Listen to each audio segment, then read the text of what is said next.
For the MLW All-Star game, usually there's a lot of All-Star snubs, but it has never been this bad. A lot of people have been complaining about Brennan Russell, Casey Bennett, Trevor Bonham, and Jonah Heath all missing out on the All-Star game when they probably should have made it. In order for these 4 guys to go in, some guys have got to go out. And there are 3 other guys that made the All-Star game that clearly don't deserve it. And the first one is Sawyer Bien. Now, Bien has been used a little bit in the ace role here and there, but he hasn't really been that dominant. And there are still 4 guys in the AL pitching-wise that I would take over Sawyer Bien, which include RJ Walgate, the starting pitcher, Ryan Crash, Kyle Schultz, and Jackson Pearson, who have all had better seasons on the mound than Bien. The next guy that clearly did not deserve it is Nick Saylor. Now, Nick Saylor in the past has had some really good seasons, especially in 2021, but this year he has not been nearly as good. In the past, he's also gotten into the All-Star game because of his pitching. This season, he's only pitched 1 inning, so you can't use that for Nick Saylor. In that 2 walks to 18 strikeout ratio is just not going to cut it. And the last one is Chris Cheatham in the NL. Now, Chris Cheatham was a replacement, just like Sawyer Bien, for Zach Whalen. He still should not have been the replacement, and it should have been Casey Bennett, Jonah Heath, or another surprise guy. These stats just are not going to cut it when his pitching is also clearly worse than Brendan Jorgensen, Jimmy Norp, Jordan Robles, and Dallas Allen. It's not like he's going to pitch in this All-Star game. A very similar thing with Sawyer Bien. So now, you may be asking, well, who's going to replace these guys? So let's start in the AL with the guys that were snubbed. And the first guy is Brennan Russell. Brennan Russell this season has had some highs, he's had some lows. He had a solid series against the D-backs, a great series against the Maulers. He doesn't do anything elite level,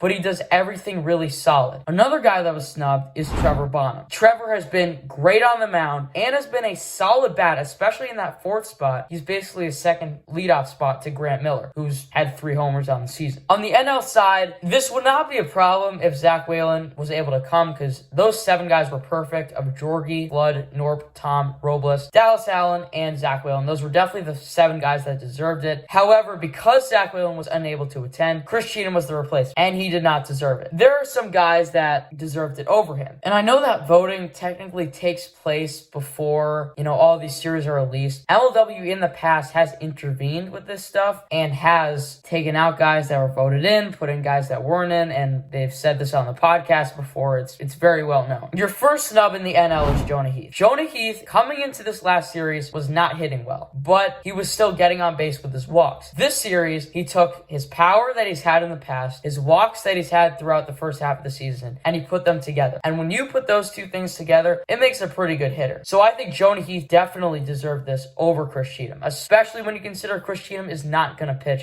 If you would have told me that Casey Bennett would be in this discussion at the beginning of the season, I would have called you insane. He has done everything well. The power numbers are good. The average is good. He does everything so well. And that is apparent throughout the entire season if you watch any of the Diamondback series. I think Casey is definitely up there for most improved, but he's 7th among fantasy points for hitters this season, which is wild, considering he only has 60 in at-bats. But I think that's enough, and I think it was enough for him to get in. However, I'm not including Caden Irwin in this, like I said, because he did not appear in the Philly series. He's been solid at the plate, and he's been very good on the mound as well. Now you're probably asking, who are these snubs going to replace? So let's start in the AL, and this one's pretty easy, as I'm going to put in Brennan Russell and take out Nick Saylor. Saylor has a higher batting average, and they're tied in home runs. Russell has more walks, more strikeouts, more RBIs, a higher on base, a higher slugging, and a higher OPS. Russell, clearly the better guy in this situation, and I'm definitely going to put Brennan Russell over Nick Saylor for this spot. So the guy I'm going to put in for Sawyer Bien is Trevor Bonham. This one was pretty easy. At the plate, while Bien does have the higher average, he has more home runs, then they have the same amount of RBIs. Bonham shatters him when it comes to walking more and striking out less. Much higher on base percentage. Both guys' slugging percentage is absolute garbage. And then the OPS is obviously in favor of Bonham. And pitching wise, even though Bonham has pitched in half the amount of innings that Bien has, Bonham has still been much better. And when it comes to throwing strikes, getting outs, and not giving up runs, he has been completely better than Sawyer Bien. Much better ERA, much better whip, and obviously the counting stats you can't really compare since the innings just aren't similar. That's what I do in the AL. And yes, I do think you pitch Trevor Bonham in the AL. I'd go Walgate, Bonham, Crash. I would put Bonham over both Kyle and Pearson this year. By the end of the season, Pearson and Kyle are probably going to end up having better pitching stats. Right now, I think Trevor Bonham's your 3rd pitcher in the AL. In the NL side, this one's tough. This one's really tough. You're taking taking out Chris Cheatham, you're either putting in Jonah Heath or Casey Bennett. I'm going to put in Casey Bennett. Casey Bennett has been miles better than Chris Cheatham at the plate. You could say whatever you want about the at-bats. However, he has a much better batting average. He has a 312 batting average, same home runs, more RBIs, a better walk to strikeout ratio, much better on-base percentage, significantly better slugging, and shatters him in the OPS. Casey Bennett is that guy. But Michael Shima has actually been pretty similar to Cheatham this season. Crazy, but those two have been similar. If you think Michael Shima should have made the All-Star game, I don't blame you, because he's probably been better than Chris Cheatham. Jonah Heath just misses out, even though I do think that he did deserve it. Thank you guys for watching. If you did enjoy, make sure you guys hit that like button and subscribe, and I'll see you guys in the next one. Peace out.